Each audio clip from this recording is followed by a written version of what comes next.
大学那会儿，我看人家天天泡在图书馆，那时候还没内卷这个概念，于是心想咱也不能落下，没准装一装就能养成阅读的习惯。然后开始定目标做计划，球也不打了，游戏也卸载了，天天逼着自己去图书馆。结果1个学期下来，我连一本都没看完。刚开始看教材，看不下去改看文学，还看不下去又看小说，就差看漫画了。后来实在装不下去了，我也是那时候真切体会到装逼真累，于是又重装了游戏，反倒是打游戏这个习惯一直坚持到了毕业。不知道大家有没有同感，那些能长期坚持下来的事儿，往往是自然而然毫不费力的，就像每天刷牙洗脸一样，哪天要是没洗漱，反而会觉得很别扭。反过来，但凡是靠下狠手逼自己，又是自我洗脑，又是对天发誓，短期内没准能骗得了自己，但时间一长，身体还是很诚实。也就是说，习惯从来都不是逼出来的，因为这是在用意志力跟自己的本能对抗，是非常痛苦和低效的行为。咱们好像也没见过哪个自律的大神每天苦行僧一样折磨自己，他们完全是把我们认为困难的事儿变成了不可或缺又乐在其中的日常习惯。今天咱们就聊聊他们是如何培养并长期坚持好习惯的。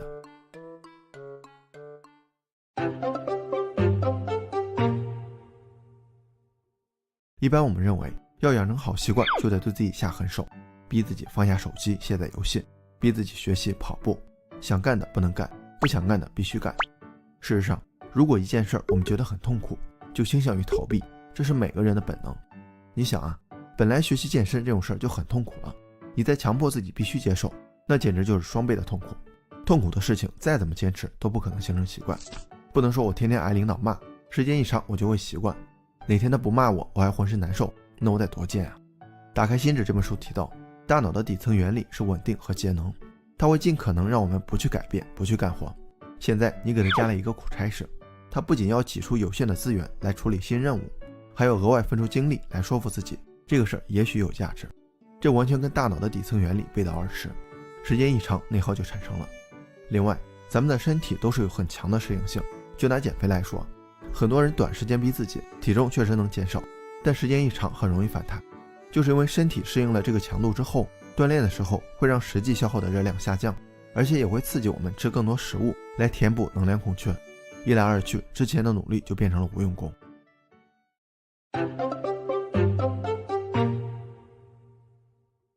咱们应该知道，自律的本质是意志力，或者叫自控力。很长一段时间，人们都认为意志力是一种有限的资源，就跟肌肉力量一样，用完了就没劲儿了。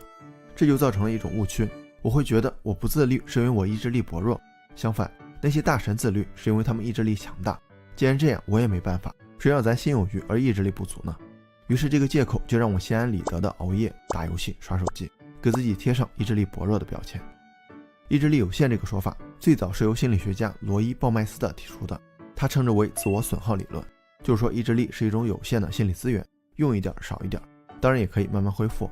他设计了一系列实验，比如说把受试者分为 A、B 两组，让他们做同样的数学题，不过 A 组做任务之前还要经历一个考验，他们需要看着美味的小饼干，但是不能吃。他认为拒绝诱惑是需要消耗意志力的。实验结果跟他想的一样， A 组的表现普遍不如 B 组。自我损耗理论一出，立刻被无数人奉为圭臬。一些人好像找到了成功秘籍，那就是训练意志力；还有一些人也找到了成功秘籍，那就是写书开课教别人训练意志力。不过很快就有人提出了质疑，这也直接导致了心理学界的一次大型翻车事件。2010年，心理学家卡罗尔·德维克重复了鲍麦斯特的实验，不同的是，他先问受试者是否相信意志力是有限的，然后让他们处理一系列任务，结果发现不相信意志力有限的受试者的表现明显优于相信意志力有限的受试者。这么看的话，意志力就不是一种有限的心理资源，甚至可能并不存在，它只是我们对自己的心理暗示而已。换句话说，正是因为我们相信意志力有限，才会表现出有限的意志力，让自己心安理得地放弃好习惯，屈服于休息、娱乐即是满足。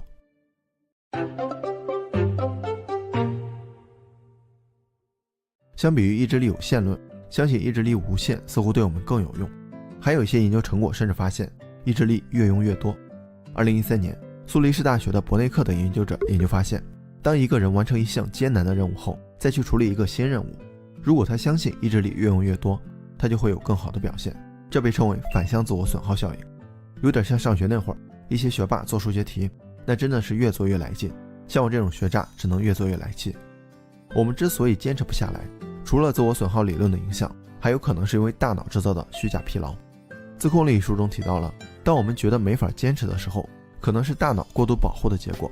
就像我去跑马拉松，大脑担心我会累死，就主动保留能量，让我觉得自己已经到极限了，没有体能再跑下去了。这个作用机制也符合大脑节能的原理。目前学术界对意志力这个概念还是有争议的，不过我们不用太在意这个东西。真要用一种对自己最有利的观点来概括的话，我觉得可以这么认为，意志力的极限是习惯。还拿我开头的例子来说，即便我每天模仿那些大神去图书馆，一待就是一天，但我还是在用意志力约束自己，结果就是不仅痛苦，还没什么效果。他们之所以驾轻就熟，是因为早就从意志力升级到习惯，而且一旦形成了习惯，就再也用不到意志力了。那怎样才能不痛苦不费力，因势利导的形成好习惯呢？咱们接着看。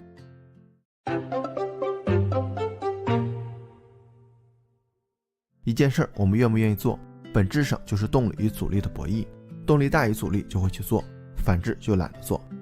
阻力咱们知道了，并不是缺乏意志力，很大程度上是因为大脑的惯性，也就是稳定这个底层原理，它会按照既往的路径来行事，任何改变都是对稳定的打破，会引起排斥和不适。天天吃炸鸡汉堡，突然改吃减肥餐；天天看剧刷综艺，突然要看书学习。这个时候大脑就纳闷了，到底发生了什么让他这么虐待自己？我得让他赶紧恢复原状。所以正确的做法不是一上来就逼自己，而是先把阻力降到最低，从最简单的一个小动作开始。咱们举个例子，创业不是一上来就砸钱，组建团队、研发产品、开拓市场，这样太盲目也容易失败，而应该是先从一个简单的想法开始，然后想办法去实现它。人手不够再招人，产品受欢迎再扩大生产，团队做大了再完善支撑部门。也就是说，一个复杂的体系不是设计出来的，而是慢慢优化出来的。培养习惯也可以用这个方法，打开心智，把这个方法叫做系统优化法。第一步，设定框架，就是最初的想法，可以是解决一个痛点，比如想要减肥，也可以是达成某个目标，比如培养阅读习惯，练好英语口语。跟具体的量化目标不同，这里的框架更像是实现目标后的画面和场景。就像我之前制定阅读计划，上来就要求自己一个月看多少本书，搞得我每天看书就像是在赶进度，今天50页，明天60页，追求的是数量，完全不在乎自己是否真正吸收了书里的知识。结果就是虽然也看完了几本书，但又好像什么都没看。量化目标是把问题简单化了，让我们产生了一种达到数量就解决了问题的错觉，这叫做计数器陷阱。往往是量积累了，达不到质的改变，也就不想再坚持了。事实上看书的真正目的可能是扩展知识面，学习某个技能，而不是看完多少本书。健身的真正目的可能是提高身体素质，改善生活习惯，而不是掉了多少斤肉。这些场景化的目标让我们清楚真正想要的结果，把我们从我必须做多少的思维误区转变成我可以做什么。第二步，建立系统。有了具体的框架，不用着急制定详细的计划，相反，刚开始的系统越简单越好，最好简单到只有一步，把阻力降到最低，让你不好意思不行动。比如阅读，你要了解心理学或者经济学领域的知识，那就先找一本相关的书来读，不强迫自己每天看多少页或者多长时间，就利用饭后睡前的几分钟时间翻一翻。再比如健身，你要改善健康状况，就先试着起床后慢跑几分钟。这么做有2个好处，一个是没有压力，不会产生排斥感，而且由于大脑的稳定性，开始了就不会这么快停滞。二是日常习惯起到了很好的提示作用，吃饭、睡觉、起床就像触发器一样，一到这个时候你就想到了阅读、跑步。看书的时候可以多思考，做做笔记，跑步的时候可以感受身体的变化，不强迫自己，不追求数量，这样先尝试着坚持1周。第3步，优化完善。有了第2步，我们就可以从2个方面来优化完善。一是思考现在的系统跟自己的目标有多少偏差，怎么调整才能离目标更进一步。2是时间精力能否支撑现在的节奏和计划，是压力大需要降低，还是很轻松可以提高。总之，目的是让大脑慢慢适应这个过程。还拿上面2个例子来说，你要了解心理学对情绪记忆的影响，但看的是心理障碍相关的内容，就不太合适了，需要调整方向。你要改善身体状况，你发现1周下来精气神确实更好了，跑得也越来越轻松了，就可以提高强度，或者再搭配合理的饮食。这样一点点改变，大脑不会觉得我们是在虐待自己，接受度会高一些。等一段时间它适应了现在的节奏，就可以再进一步让它再多适应一点，以此类推，我们就能慢慢的接近自己想达到的目标，而且这个过程不是坚持下来的，而是自然而然的结果。最后咱们再总结一下，培养好习惯从来不是跟自己的本能对着干，越逼自己越坚持不下来，它跟意志力也并没有什么关系，所以不要用意志力有限当借口。我们跟大神的区别就是习惯不同而已。要想跟大神一样，只需要给自己一个具体的场景化的目标，然后建立一个最简单的系统，接着一点点优化完善，最后再一键3连加收藏就可以了。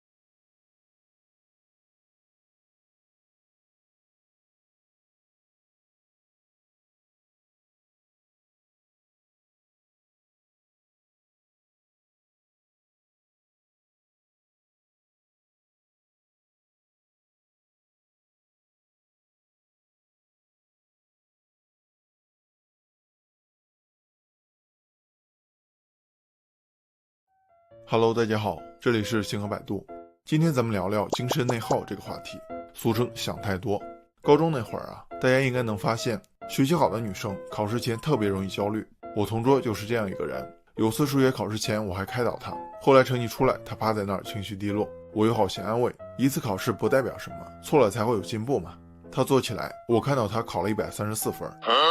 当时就把自己89分的试卷藏了起来。从那以后，每次考试前我也开始焦虑了。我觉得十有八九的小伙伴多少都会有点精神内耗。举几个例子，小时候幻想自己将来是上清华还是上北大，纠结的要命；谈恋爱，女朋友或者男朋友没回消息，开始胡思乱想；工作了，稍有差错就过分自责，担心同事告状，领导处罚。所谓内耗的状态，内耗是需要消耗精力的。你想，别人100%的精力都用在做事上，而你先内耗了50%，行动力自然就低了很多，对吧？长期以往，内耗引起的焦虑、自责、精神疲惫会严重的拖垮你的人生。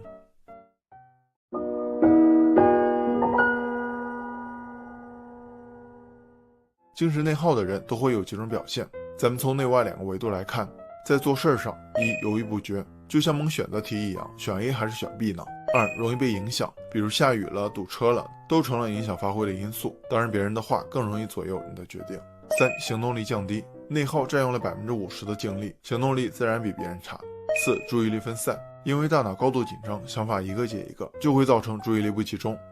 5累，出门穿什么挣扎很久，中午吃什么饭不停的纠结，这样不累才怪。在情绪和精神层面上，一紧张，我以前遇到事儿总是紧张，手抖得跟帕金森一样。2焦虑，大脑容易往不好的结果想，焦虑不安。3自卑，内耗会让你觉得能力不足，掌控感消失，变得自卑。4情绪低落，内耗导致结果往往不尽如人意，影响情绪，而情绪又会促进内耗，恶性循环。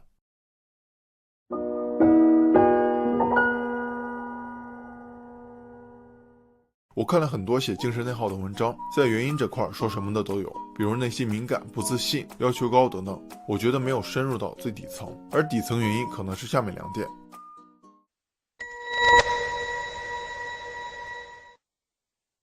我们都知道，人类大脑左右分工不同，左脑决定逻辑思维，比如数学、语言、逻辑推理等，比较理智；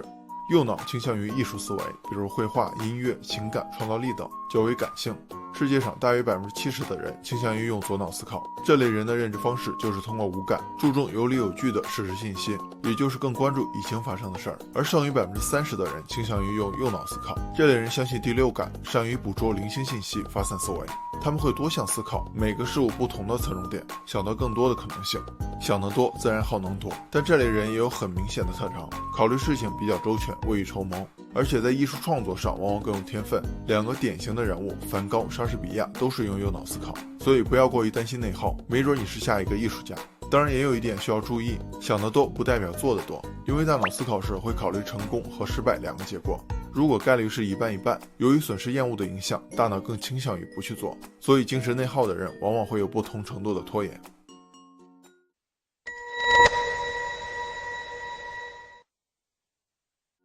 大家可以想一下，什么情况下容易内耗呢？如果一件事你能轻松应对，肯定不会内耗，对吧？但当一件事你没有经历过，很陌生，不知道如何处理的时候，就会想该怎么做，做不好怎么办，内耗就产生了。没有经历过，就会产生一种恐惧感，这种恐惧感往往是自己吓自己。我们大脑中有一种工具叫延伸记忆，就是说我们做过的事儿，获得的经验，大脑会记下来，加强到延伸记忆里，之后遇到类似的事情方便调用，应对这种恐惧感。但内耗的人因为延伸记忆相对薄弱，难以对抗恐惧感，就形成了一个内耗怪圈。一、遇到陌生情况，过度思考放大了恐惧感；二、恐惧感又需要调用延伸记忆来对抗，但内耗的人延伸记忆薄弱，造成拖延或者逃避；三、逃避的结果是延伸记忆不但没有加强，反而越来越少，下次遇到又会产生更大的恐惧感；四、久而久之，内耗越来越严重，也就形成了焦虑、自卑等不良情绪。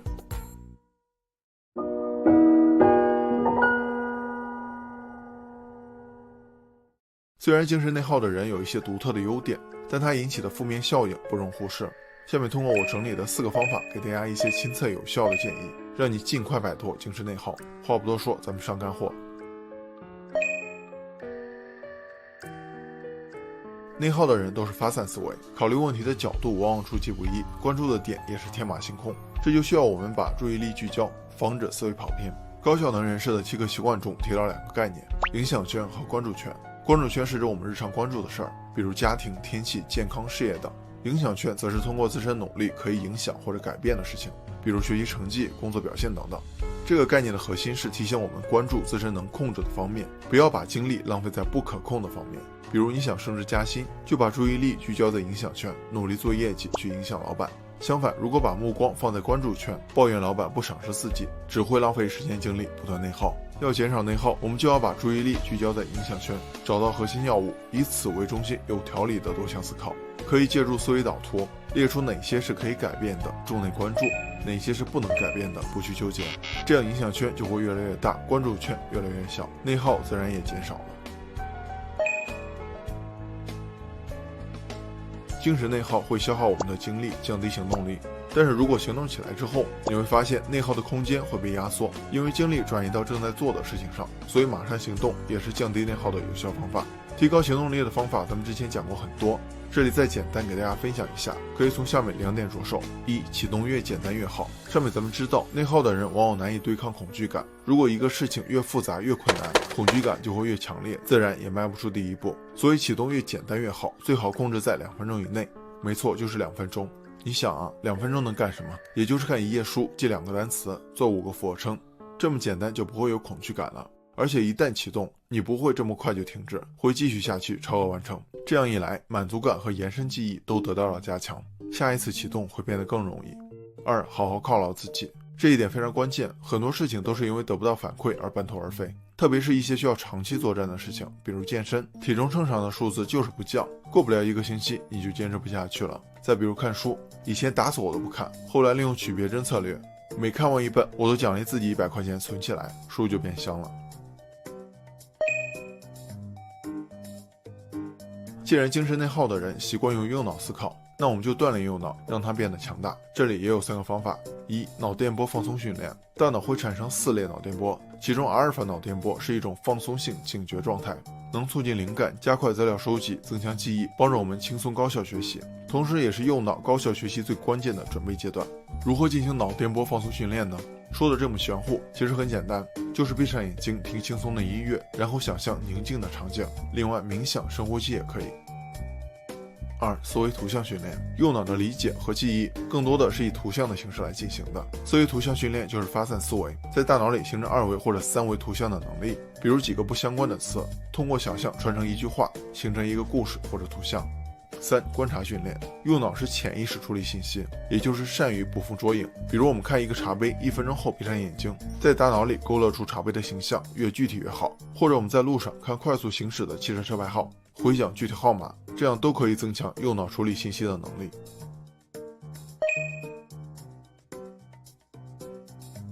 精神内耗的人容易有自卑、焦虑的负面情绪，而这些也会加重精神内耗。美国心理学家爱丽丝提出了一个情绪 ABC 理论，就是说事件 A 只是引发情绪 C 的间接原因，而导致 C 的直接原因是你对事件 A 的认知和评价所产生的信念 B， 所以情绪问题的根源还是我们自己。同样一件事儿，你有不同的态度，就会有不同的情绪和结果。比如开头我的同桌考了134分还情绪低落，可想而知下一次考试的心理状态也不会好到哪儿去。相反，89分的我觉得考试就是帮助自己发现不足的地方，虽然不足的地方有点多啊，但通过查漏补缺，下次就会比这次更好。事实也确实如此，之后我也慢慢能考120分左右了。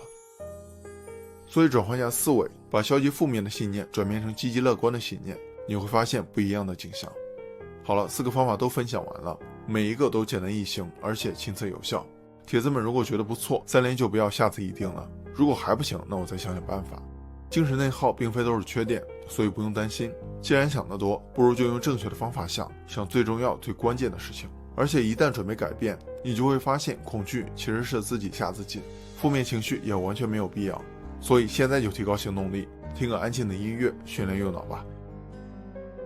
好了，本期视频就到这儿了，感谢您耐心观看。如果您喜欢星河的内容，还望订阅关注，分享给更多的朋友。一个人能走多远，要看他与谁同行。关注星河百度，咱们每周聊点有温度的成长内容。下期视频不见不散。听着就瘆人，对吧？更别说在里面睡觉了。就这样，两人按照每天28小时的作息，人为控制光照，模拟白天黑夜，坚持了整整32天，但结果没能如愿。理查德的作息和体温虽然能够适应28小时的周期，但每次规定睡眠时间到来之前，他就已经昏昏欲睡。克莱德曼的昼夜节律更是始终保持在24小时。既然外界条件不足以改变昼夜节律，那如果人体自己坚持打破生物钟，又会有怎样的结果呢？美国学术杂志 Sleep 发表了这样一项实验，他们从医院抽取了20名医生，分为2组，一组前一天值了夜班，另外一组是正常休息的。然后第二天让他们在5分钟内观看显示屏里的图形，出现圆形就按一下按钮，圆形会随机出现90次，很简单对吧？但也无聊到容易让人犯困。实验结果显示，有正常睡眠的医生能够做出正确的反应，但值夜班的医生会有3-4次数秒内对图形毫无反应的现象。这个状态被称作瞬间睡眠，是大脑自我保护的一种防御反应，每次1到10秒。经常熬夜的小伙伴可能有所体会，就像突然断电了一样，没有任何意识，所以这种防御反应很可能好心干坏事儿。如果一个人在高速上瞬间睡眠了，5秒钟可能就飙了100多米啊，那眼睛一闭可能就真的睁不开了。也就是说，咱们只能适应昼夜节律，而没办法让他听你的。不管是谁，大致都按照这样一个节奏过完24小时。晚上9点，身体开始分泌褪黑素，慢慢积累睡意，到凌晨2到3点睡眠最深，凌晨4点体温最低，早上6点半血压开始上升，7点半停止分泌褪黑素，晚上7点体温最高。肯定有小伙伴会说了，自己晚上11点真的没有困意，就是把自己摁到床上也挡不住思绪在蹦迪。这个不用担心，睡眠革命中提到了2种睡眠类型的人，一种是喜欢晚睡，就像猫头鹰，另外一种喜欢早起，就像云雀。生物钟的时间因人而异，但尴尬的是上班时间不能自己做主啊，所以猫头鹰类型的人就很憋屈，起不来也得起，强行装云雀，而且经常被贴上懒的标签。熬夜的危害有多严重？如果我只是说熬夜会导致脱发、高血压、加速衰老还老年痴呆，好像并不能引起大家的重视，因为这些结果并不是立竿见影的，而且一般也感觉不到有什么变化。再加上侥幸心理的作祟，谁都觉得自己是幸运儿，但事实上熬夜的危害谁都逃不掉，睡眠的负债只能由肉体身体来偿还。1. 变丑。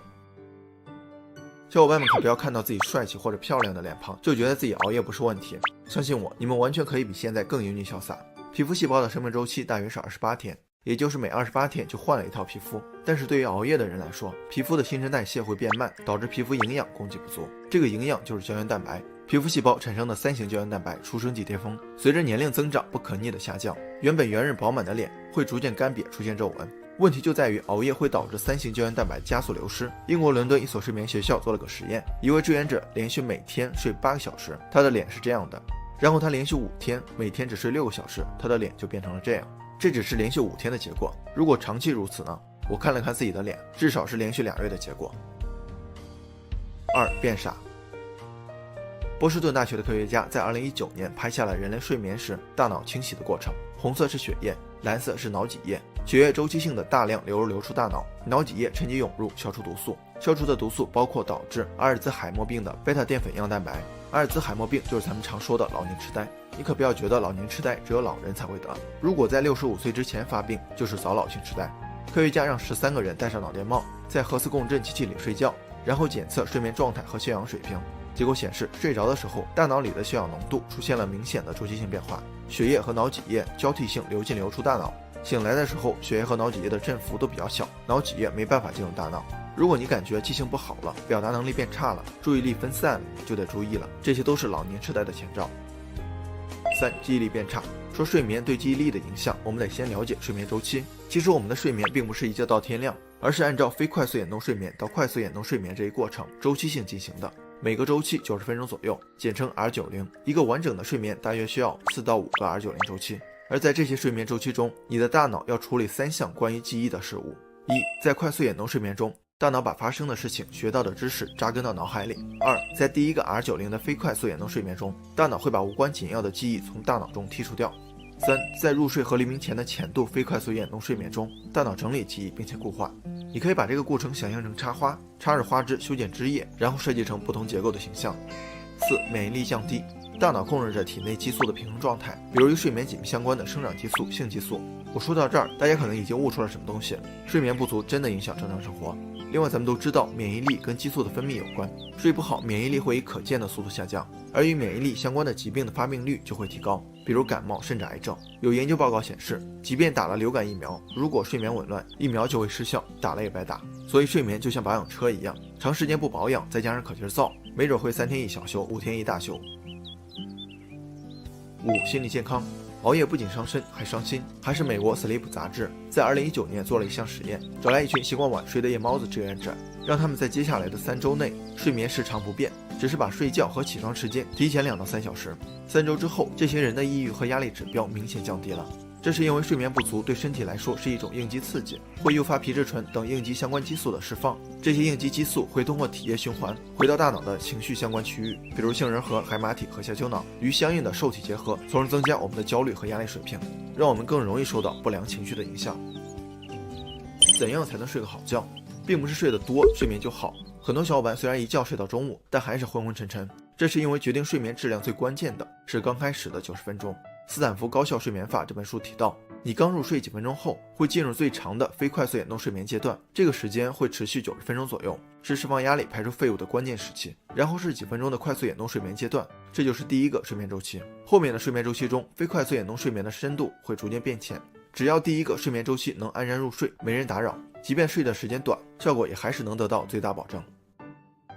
第一步，打造黄金睡眠90分钟。要想睡个好觉，最关键的一步是打造睡眠的黄金90分钟。当晚上你感到困意的时候，就不要强撑再玩一把再看一集了，因为过了这村就没这店了。强撑过这一段之后，咱们会发现自己不困了，这个时候再去睡觉就很难进入深度睡眠的状态。这是因为第一个睡眠周期不顺利，自律神经会失调，致使白天活动的激素分泌也会紊乱。每天维持固定的作息时间，形成习惯，昼夜节律就会在固定的时间告诉你该睡了。但是对很多小伙伴来说晚上吃鸡加班是常有的事儿，这该怎么办呢？不要把时间往后推，而是困了就先上床睡90分钟，顺利度过黄金时间之后，再起来加班打游戏。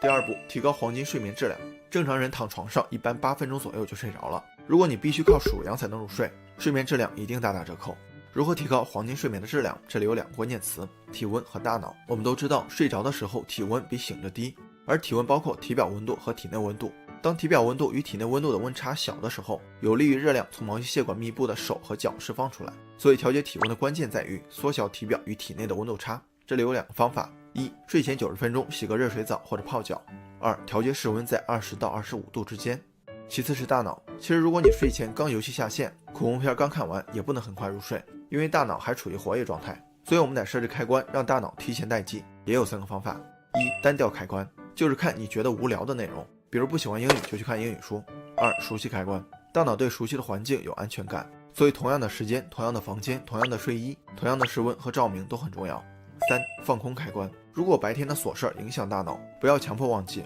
而是回想一下，理清思绪，也可以写下来或者冥想。通过上面2步，你再也不用白天咖啡因，晚上褪黑素，而是像可以掌控睡眠一样，躺下就睡着，起床也不用闹钟催。睡眠占了我们一生中1/3的时间，而且会影响剩余的2/3。曾经有个调研，世界上顶级的小提琴家们普遍认为，他们的成就，睡觉是仅次于刻苦练习的关键因素。所以如果你要掌控人生，那就先睡个好觉吧。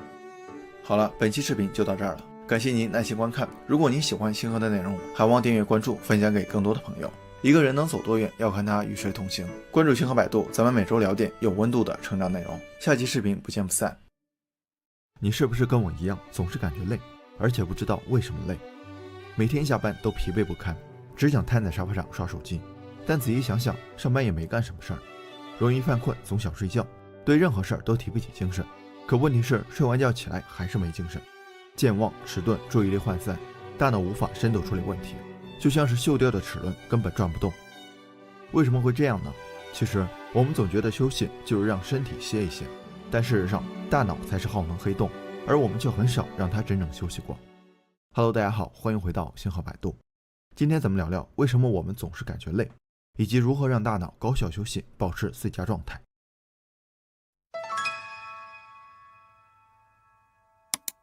大脑工作需要消耗能量，它的能量来源于一种叫做三磷酸腺苷的化学物质，简称为 ATP。ATP 的最终代谢产物叫做腺苷。